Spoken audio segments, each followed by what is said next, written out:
My mom was my first bully and never really a safe person. It wasn't until I got a bit older that I started to realize, like, oh, this isn't a problem with me, this is a problem with you. Nobody explains it to you, gives you language, or helps you understand it. This work is lonely work because we're doing the healing ourselves. There's nobody who comes to rescue us. There's no external love that's big enough to fix these wounds. And the only way to heal is internally with our own work, giving ourselves the love that we needed all along. Nicole, as a psychotherapist, what can you tell me about your mother looking back at her now? My mom was my first bully and never really a safe person. She weaponized things against me. She didn't have a lot of compassion or sympathy. She at times seemed to like hate me. Like she just really didn't seem to like me. She was the source of most of my woundedness and most of my trauma, especially as I aged and like in my teenage years. That's when I really felt like I had nobody. When you're mean to a child, they don't stop loving you, they stop loving themselves. And that was very true for me growing up. I think it started younger than I can remember. My mom had me very young and she had a lot of issues, substance use, mental health issues. So there's a lot of neglect that happened. But the issue was that Dr. Jekyll, Mr. Hyde. So one minute there was lots of love bombing, lots of connection, lots of attention. And then the next minute there was lots of belittling and name calling and criticism and cold shoulder, right? We all learned growing up that don't make mom mad. And part of her response was always that cold shoulder, that withdrawing of love. And I never understood what that meant or why she did that. And as a child, I just thought, what's wrong with me? The first thing I ever learned was that the problem was I was a girl. My mom is very open about the fact that she favors men, favors boys, struggles with femininity, struggles with the fact that I was a girl and am a woman still today. That's still like a huge issue in our relationship. So the first belief I internalized was being a female is bad or wrong. So as you can suspect, I rejected that early on and tried to be more tomboyish, I guess, or whatnot. It wasn't until I got a bit older that I started to realize, like, oh, this isn't a problem with me, this is a problem with you, right? What mother calls her child these names or puts her hands on her or bullies her? And it was around my teenage years that I started to realize what was going on, which makes sense for brain development. And as one can guess, that's where a lot of anger happened and a lot of rebellion happened. Our relationship was riddled with strife. And as soon as I turned 18 and graduated high school, I was sort of out of there.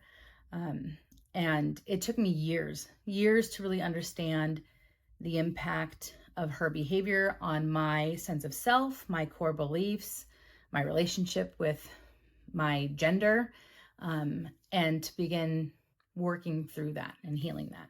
Do you have any context of why your mother was the way she was?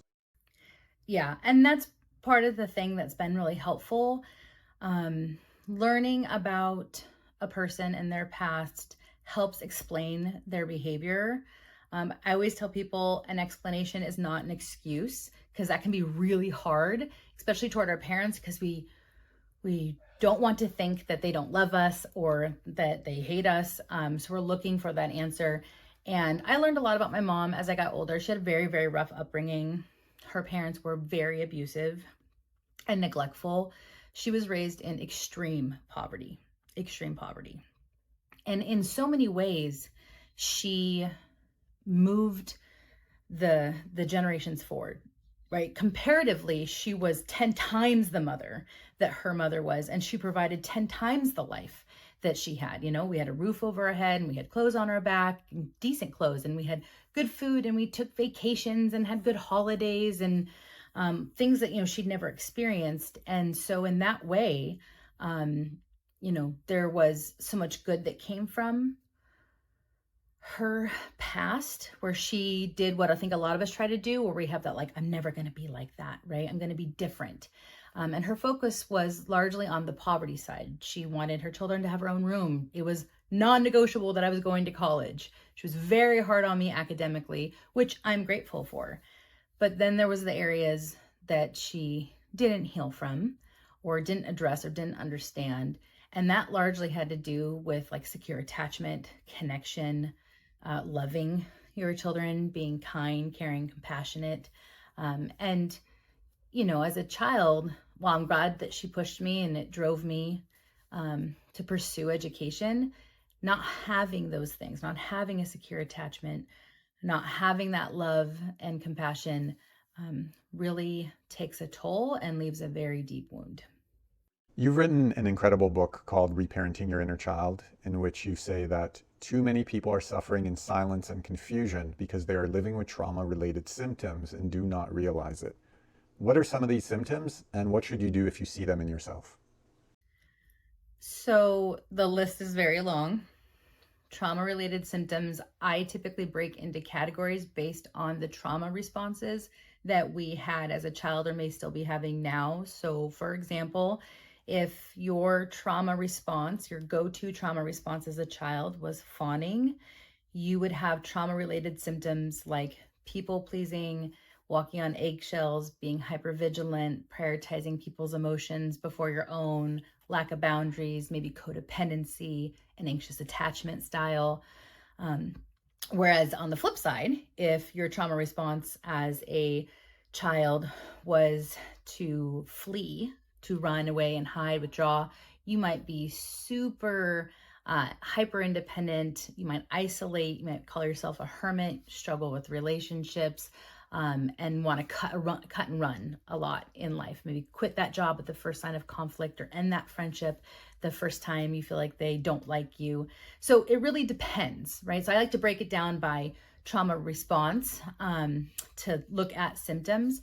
But the big issue that I see with people with childhood trauma is that they've had these symptoms for so long, they think it's part of their personality.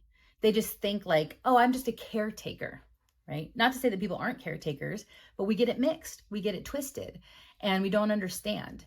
And because we still think of the big events are what's traumatic, and we minimize the impact that certain behaviors by our caregivers that we experience in childhood can pack a really big punch, we don't connect the dots. We don't see how the way we act now isn't just a personality, but our residual symptoms from ways we learn to cope as a child with experiences that maybe weren't, your worst nightmare, but were not safe for your nervous system.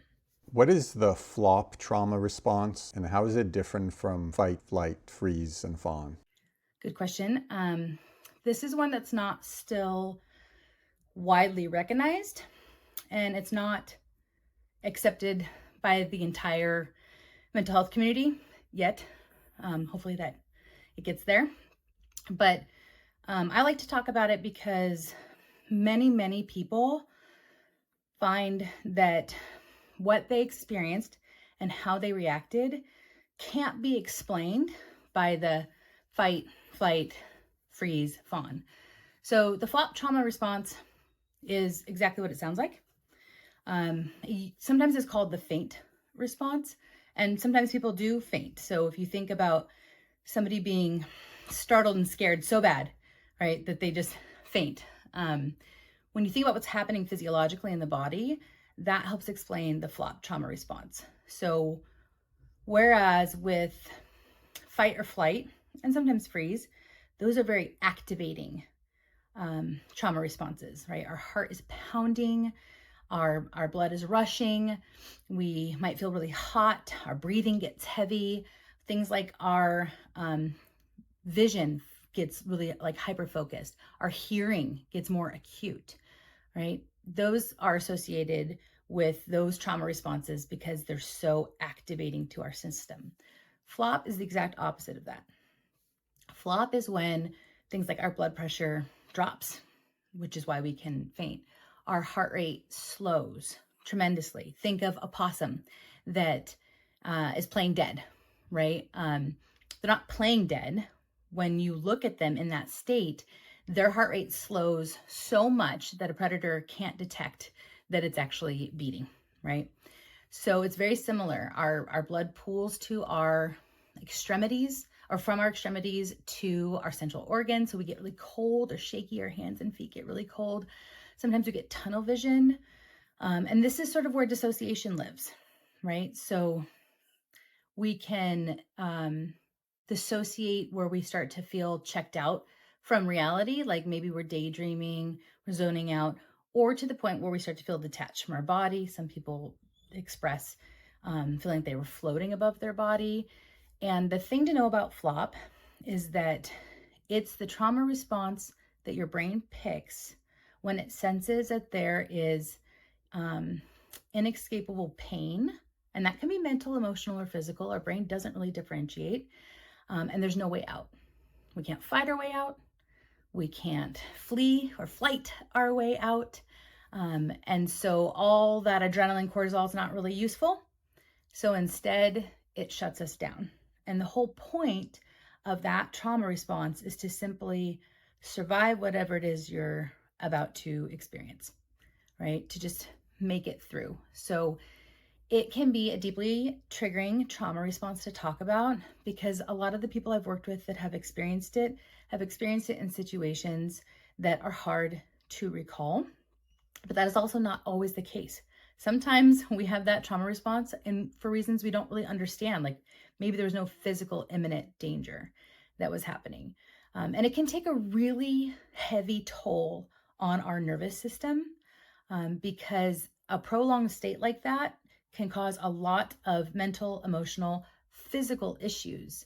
So people that are flopping consistently throughout childhood are people that have the potential to struggle with things like depersonalization or derealization or a dissociative disorder, because we sort of get stuck in that state. So I think it's one we need to talk more about and understand. And for the people that I have spoken to them about this, and it's something they've experienced, I've seen a lot of people have so much relief in understanding that there is a name for it, that you didn't just choose not to fight back. You didn't just not run away because you didn't feel like it. Your brain hijacks your body. It chooses their trauma response that it thinks is the best case scenario for getting through the situation. And then the symptoms follow along. So it can be very healing if that's something you experience, to realize that you weren't weak and you weren't not fighting back or whatnot, that it is a trauma response and it has a whole bunch of symptoms with it that you can heal from. Yeah, listening to it, it seems like it's probably a very common one in sexual abuse. Is that right? Yeah, especially continuous or ongoing, or in situations where you realize that there's not a chance to fight back or flee. So if somebody's much older, much bigger than you, or there's multiple people, um, and a flop trauma response once or twice can be a really surreal experience, but you can understand, like, oh, what happened there? Like, that seems so different than how I normally would have responded. People who flop continuously, like say maybe they're raised in an environment where physical or sexual abuse is consistent, it's all they know, it's becomes their norm, and that's how they can think that it's their personality, right, as they get older. But yes, it's common with both sexual and physical abuse. Yeah, and you touched on it there a little. Can you talk a little bit more about the shame that it breeds, that feeling of, I didn't do enough, it's my fault, I should have XYZ? Yeah, I'd say that that's the biggest component here. When I first taught on these trauma responses on a TikTok, I was not anticipating the response about flop, and it ended up leading to like several additional videos, because the outpouring of responses was two things. The first was, oh my God, it has a name, which Our brain needs language to process our experiences. And so if we don't know what we're experiencing, we're kind of stuck with it. So having a name for it, oh, I flopped, starts the healing process, right? It helps your brain start to process through what was happening. But the second thing was, so you're telling me it's not my fault. And it was heartbreaking to see how many people blamed themselves as children for what they experienced because they didn't fight back. I had so many people tell me that police were dismissive to them because they're like, well, if you didn't want it to happen, then why didn't you fight or run away? Or even therapists were like, well, why didn't you fight back? Or why didn't you scream for help? And people who even said their own family members and parents struggled to think that the experience was traumatic or that they didn't want it because they didn't fight back, yell, scream for help, or run away. And a lot of people carried that shame, that belief that they could have or should have done something else. And so it's their fault that they didn't, that almost they deserved what happened. Some even question, like, did I want that to happen? And they were talking about situations like being little children experiencing sexual abuse. No child wants that. So once they understood that your brain, when I say it hijacks your body, I mean things like if you were in an earthquake and your brain decided to have the trauma response of flee, you're going to be running down the street before you even realize that you're running down the street, right? Like your brain takes over your body, it gives the necessary chemicals to accomplish what it wants to accomplish. And it kind of happens without your awareness sometimes, right? Think about a blind rage when people have the trauma response of fight and they just go crazy and then they sort of come to and they're like, what happened? Right? They don't really remember. They don't feel like it was them. We understand that in those contexts. We understand trauma responses like that. But flop is no different. Your brain basically said, play dead. And so you did. And you couldn't have fought back or screamed if you wanted to. You weren't even really in your body. And so it's very important that people that have experienced that understand it so they can begin to release that shame and further heal from those experiences. The only people that I have had push back on that are people who have not experienced the flop trauma response. Every single person that I've talked to who has this aha moment where healing can begin. So I think it's important that we continue to learn about it and understand what's happening in the body, because as I always say, you can't heal what you judge. So if you are judging yourself for the way that your brain responded to a situation, you're not going to get very far in your healing. What are wounded inner children? Who has them? And how are they created? So wounded inner children is sort of a term that I use to describe parts of ourself, experiences from our childhood where we may be trapped or frozen in time. So the way I like to think about it is as you go through your childhood, you are sort of whole. And then let's say you experience something traumatic.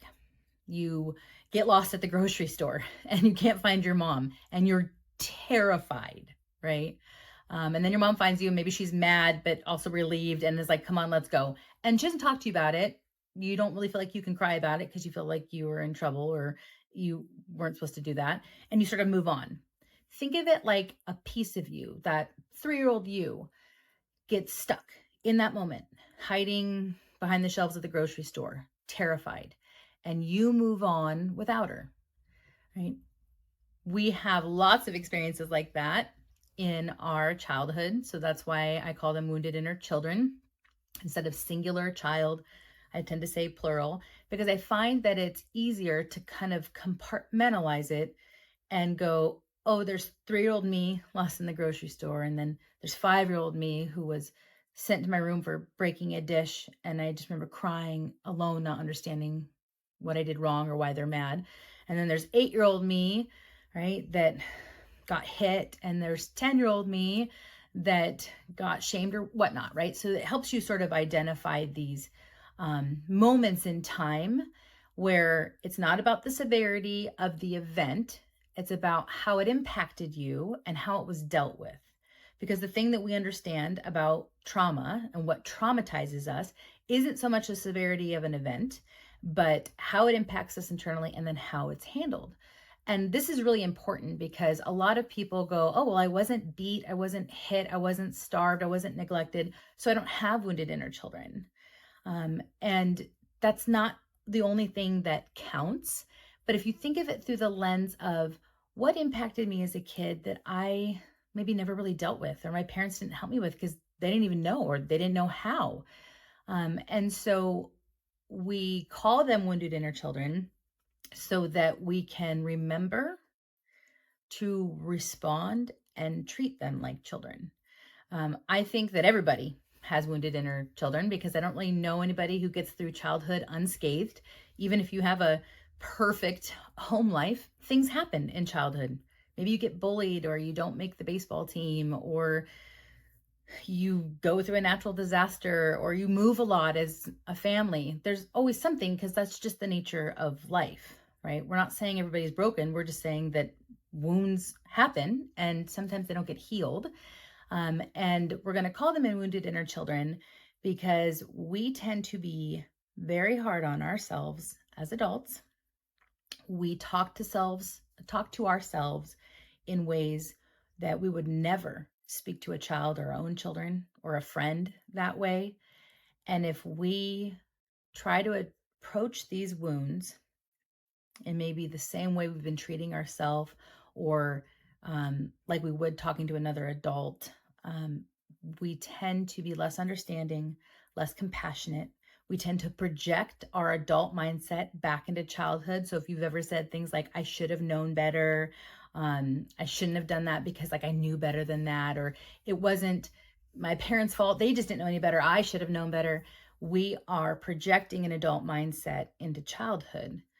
But if you imagine the 3-year-old you that got lost in the grocery store, and you imagine picturing that 3-year-old and approaching that 3-year-old, you're going to talk to that 3-year-old different than you're going to talk to adult you about the situation. And that's really important for healing, because the foundational thing we need, the main ingredient we need in healing childhood wounds, is self-compassion, which a lot of us tend to struggle with.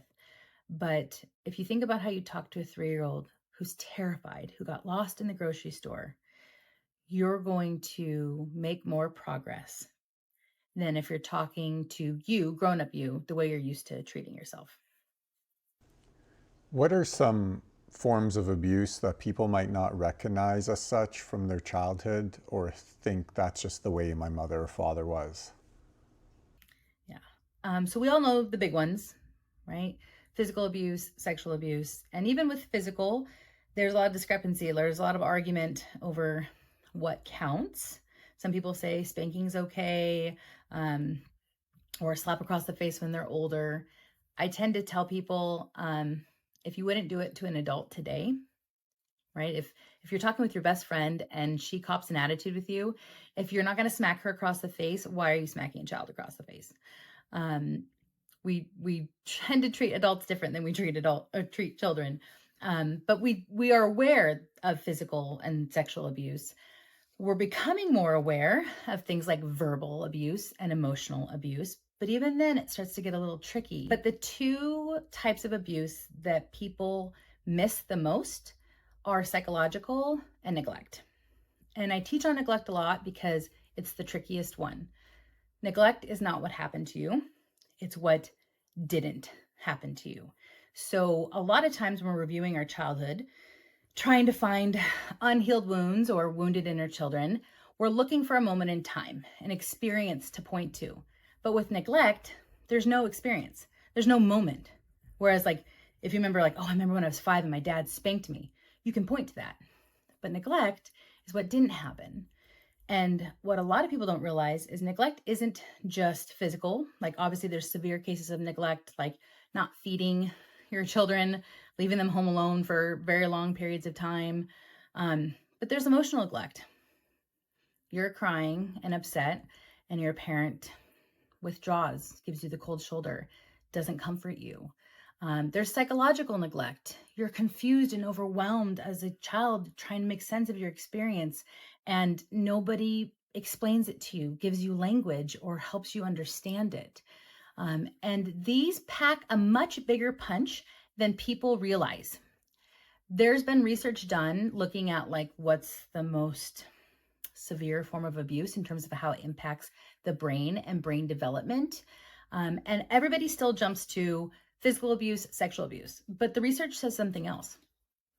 And I think a big reason for that is because people don't identify it. They're not recognizing it. They're just living with it. If you were, beat all the time as a child, when you hit adulthood, you're going to go, that wasn't okay. And that probably had a big impact on me. You might be quicker to get into therapy or get some help or try to work through that. Whereas if you had a really decent upbringing with parents who loved you, but maybe were traumatized on their, themselves, or an emotionally unavailable and didn't know how to connect with you and left you to try to process through your experiences on your own, which is the biggest way something becomes traumatic, then you're going to have all these symptoms, but you're not going to recognize why, because there's nothing to point to. So these are really important to talk about and understand, because once we start to connect those dots, it makes it much easier to begin to heal those wounds. What is abuse brain, and how does it tie into the roadblocks of healing that you mention in the book? Deny, minimize, normalize, and defend. Demines, yes, a little term I put together to describe this. So abuse brain is sort of an unofficial term to describe our way of thinking, our way of perceiving things, our way of understanding situations that have been strongly influenced by experiences that were harmful to us, psychologically, emotionally, physically, whatnot. And so a common example we see of this are, say, a woman who's been in a narcissistic relationship with a man for a long period of time. He has systematically gaslit her into doubting herself, doubting her perspective, thinking she's the problem, blaming herself, minimizing his behavior, normalizing it. And then let's say she gets out of that relationship. She may be out of the relationship, but that abuse brain is still with her. So she may think everything is her fault. She doesn't trust herself. She has no self-confidence. She doubts her perspective. We understand it sort of in those terms, but the thing with childhood wounds is we're extrapolating that over time, right? So if you were raised by a narcissistic parent or a toxic parent who always blamed you for their emotions, made everything your fault, never taught you how to trust yourself, believe in yourself, stand up for yourself. You always doubted yourself. They were the final authority. Then you're going to have been raised with abuse brain for so long, you're going to think it's who you are.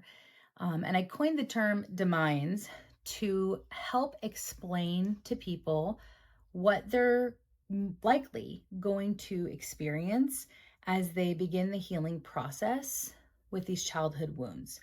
So when we start to prioritize our healing and we go, okay, I'm going to take a look. I'm going to look back into my childhood and find, where do I need some healing? What are some wounds that didn't get healed? Demines tends to pop up as part of that abuse brain. So the first thing I see is we tend to deny. My childhood wasn't bad at all. It's not like I was beat every day. I always had a roof over my head. I played soccer, whatnot. There's this blatant denial that there was any problem. That is a coping mechanism that our brain has used for a very long time, particularly since childhood, to deal with our situations. That can be a hard one to overcome. When we're able to overcome that one, and a lot of times I find that psychoeducation is the answer to that, we then tend to move into minimization. Well, it was just one time. It wasn't that bad. Or normalizing it. That's how everybody was raised, right? Or defending. Well, my parents had it way worse growing up. They did the best they could. They didn't know any better. These are normal hurdles for us to overcome. These are normal responses of our brain to these really painful experiences. But I try to tell people that it's a sign in and of itself that there's a wound here. As an adult, if I touch my hand to the stove and it burns, I'm not fighting with myself to understand that I got hurt. I'm not minimizing it or normalizing it. I'm just tending to that wound, right? It is indicative of childhood wounds, particularly long-term sort of experiences, like that example I gave of like gaslighting, doubting ourselves. And I talk about it because a lot of people begin to try to heal. They bump into demise and they think that that's evidence that there is no wound, right? Because everybody went through it. It wasn't that big of a deal or whatever. When in fact, I'm trying to help people understand that it's evidence that there is a wound, because otherwise our brain wouldn't be doing that. So once we recognize, oh, my brain is just trying to protect me, right? It's scared for me to look back at this memory or deal with this wound. And that is a sign that there's pain here. Then it makes it easier for us to go, okay, and now I'm ready to heal it. In your book, you share two ways of exploring your past or your traumas. Can you share a little bit about what each of them is? Yeah, absolutely. And you can do both or one or the other.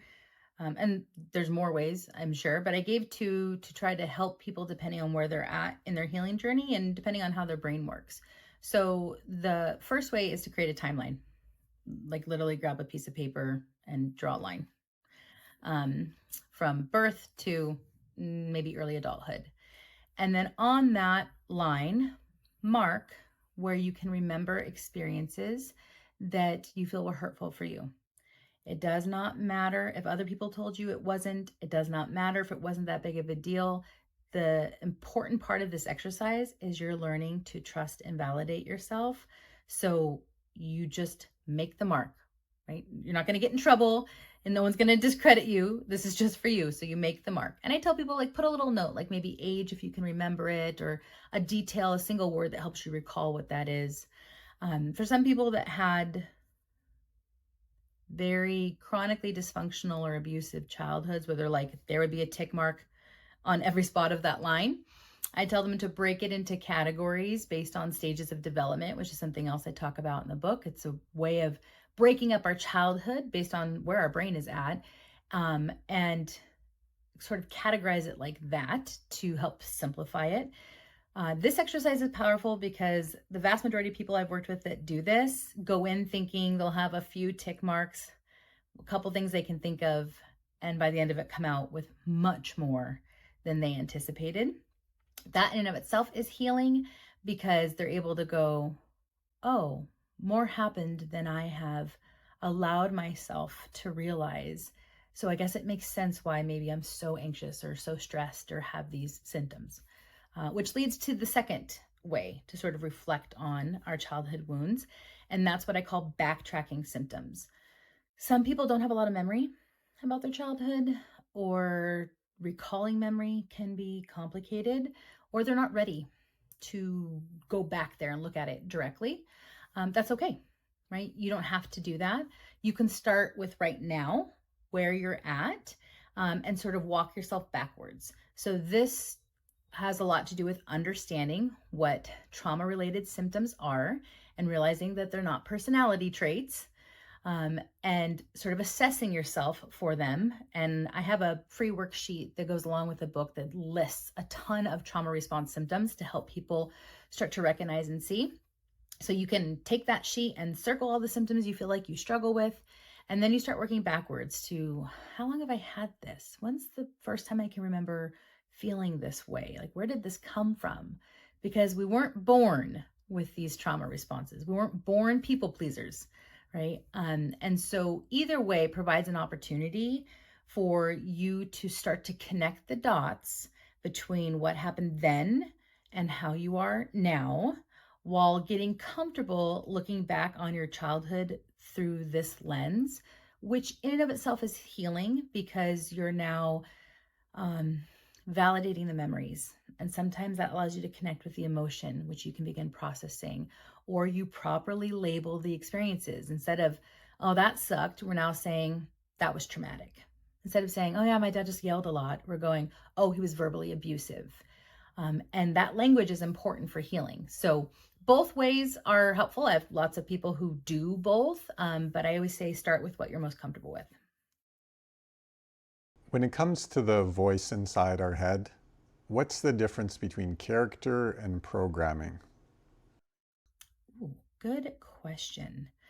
And this can be tricky, right? Especially when our programming has been unchallenged, unquestioned, and with us for so long, we think it's who we are, which is one of the biggest issues I see people have. Our programming is basically a term I use to describe how our early experiences influence our beliefs, right? So everybody has core beliefs about themselves, others, in the world. They're formed pretty young, by time around 6 or so. And they're basically conclusions that our brain comes to based off of the experiences that we have. And that, I say programming because I think of how a computer sort of programmed, where once you say, return creates a space on a page, put that programming in a computer, there's no changing that, right? That's the default setting. If you concluded at a young age that you were unlovable and unworthy, then that's your programming. And no matter what hacks you try, that setup remains the same, right? That command, that enter has the same result. And most of us are products of our environment. I'd say all of us are. And our programming largely drives who we are and how we see the world. But there's this concept of our true self. Richard Schwartz talks about this in IFS.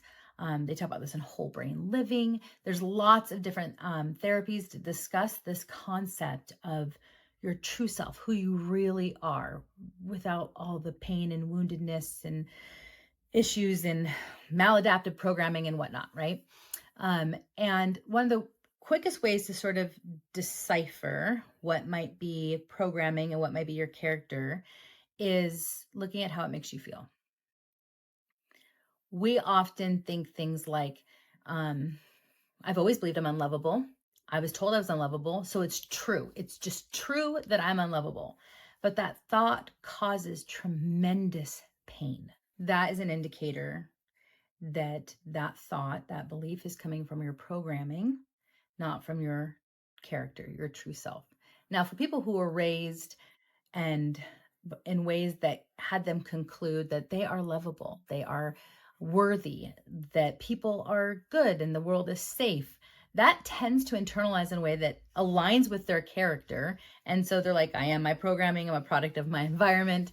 But what we're looking at is the programming that causes pain, that deviates from your true character or your values. So a good example here that I give people to help them start to think about this is to reflect on the difference between how they treat others and how they treat themselves.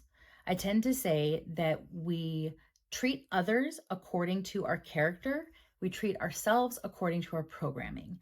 So if you are the doting mom and the kind friend and you're there for everybody else and you always have a supportive word, you're encouraging and you're loving to others, right? That's your character. That's who you are. But if you are self-critical, if you are harsh with yourself, abusive with yourself, if you are emotionally neglectful to yourself, that's not who you really are. That's not your character. That's a result of your programming. And my guess is it's very similar to how your parents treated you, right? If you are emotionally available to everybody else, but not yourself, a good question would be, how did your caregivers, how did your parents treat your emotions? So that can be a helpful way to begin to reflect on that. Looking at how these thoughts and beliefs make you feel is a good way. I always use children as well. If you're a parent, think about how you treat your children and how you treat yourself. I say to a lot of my parent clients when they are being very critical or harsh on themselves, very judgmental, I always say, okay, go say that to your child, right? Or would you talk to your kid that way? And they're always horrified, right? Like they are like, I would never. Um, because that's their character, right? They understand that that's abusive and wrong, and yet they do it to themselves. That's their programming. There are probably still a lot of people out there who hear reparenting your inner child and think we're talking woo woo or hippie type stuff. What does the process actually look like systematically, and why is it not those things? Get this question a lot. And it's an important one because if we think it's pseudoscience or woo woo, we might be more hesitant or resistant. But the truth is, these concepts have been around for a very long time. Inner child stuff goes back to the 1800s, and reparenting work can be traced back to the 60s. And so this has been something that's been talked about. It's evolved over time in several different ways for a long time, but it's also been thoroughly researched because inner child work, the concept of these wounded inner children, these parts of us that hold all this pain that we need to connect with and help heal, is very similar to that of internal family systems by Dr. Schwartz, who, has this concept of these exiles, which are like wounded inner children, that you connect with to help heal. That's been studied for around 70 years, and it's one of the most evidence-based therapies that we have. It's been thoroughly researched and super substantiated, but it makes us uncomfortable. And so it's really important that we don't assume something isn't legitimate or evidence-based, that it's woo-woo because we're uncomfortable. Reparenting is super uncomfortable. Inner child work is really complicated and uncomfortable. That doesn't mean that it's not legit. It doesn't mean that it's not helpful. It doesn't mean that it's not healing. I tell people constantly, this is a very awkward process. You are going to feel like you are crawling out of your skin. This is going to feel so weird. You're going to think you're crazy talking to yourself. Let's just normalize that. Let's just get comfortable with that and sort of make peace with it, because it doesn't make it any less effective that we're uncomfortable. And so I spend, I think, the first chapter of the book kind of giving the history, because I know for a lot of people, I'm like this. I need to understand the science behind it. I need to understand where it came from, if there's legitimacy to it. And I tell people, do a deep dive, go research this if this is something where you are thinking it'll be helpful for you, but you're kind of caught on like, is it legit or not? And then the other thing I tell people is it's safe to try. You're not going to be any worse off. You're not going to wound yourself more. I mean, your childhood is over, right? By trying this. And because at the foundation of reparenting is self-compassion, and I have yet to meet a person who couldn't use more self-compassion, including myself, we really have nothing to lose here. Right? If you come out of this with a kinder, gentler, more self-compassionate perspective toward yourself, if you build your self-confidence in that you validate and believe yourself more, if you realize that, you are more wounded than you thought that you were, and now you can tend to those wounds, we're not doing any damage in doing that, right? But do take it at your own pace. I tell people, if you have questions, those questions are often roadblocks to us, right? If we can't get over, like, I don't get wounded inner children, like that doesn't work for my brain. Don't swallow your tongue. Express that. Ask those questions. Work through that. And it's why in the book I give lots of different approaches, lots of different ways to come at this, because we don't want to let our brain getting caught on something stand in the way of the healing that's available to us. And oftentimes we bump into one of those questions, we bump into a roadblock, and we think, oh, that's it. It must not be true. It must not work. Or we give up, right?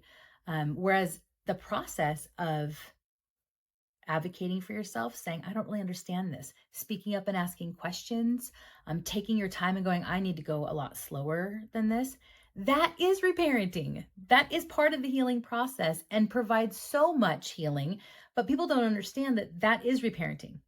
We don't get over all that first and then reparent.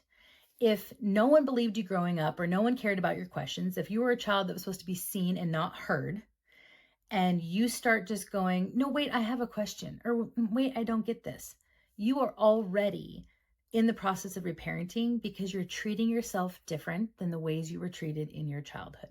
And it can really be just that simple.